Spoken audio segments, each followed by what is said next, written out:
Pozdravujem vás. Dnes vám ukážem dve krásne novostavby rodinných domov, ktoré sa nachádzajú v tichej a jednosmernej ulici v Prievoze. Predávajú sa ako holodomy, takže si ich môžete dokončiť a zariadiť podľa vlastných predstav.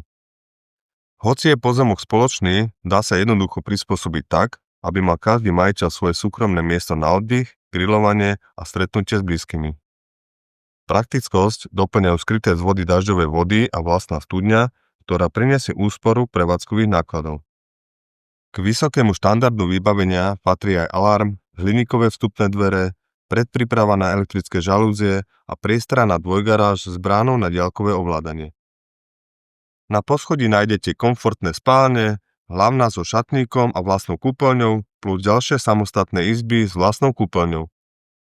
Energetický certifikát triedy A, podlahové vykurovanie a chladenie prostredníctvom tepelného čerpadla zabezpečujú pohodlie počas celého roka. Majú veľkorysú výmeru, a to 196 m2 a 199 m2. Sú postavené z kvalitnej palenej tehly s 20 cm zateplením. Oba domy ponúkajú 4 priestranné izby a veľkú kuchyňu prepojenú s obývacou časťou, ktorá plynule nadväzuje na terasu a záhradu. Tak čo, prvý dom alebo druhý dom? Ozvite sa mi a dohodneme si obliadku.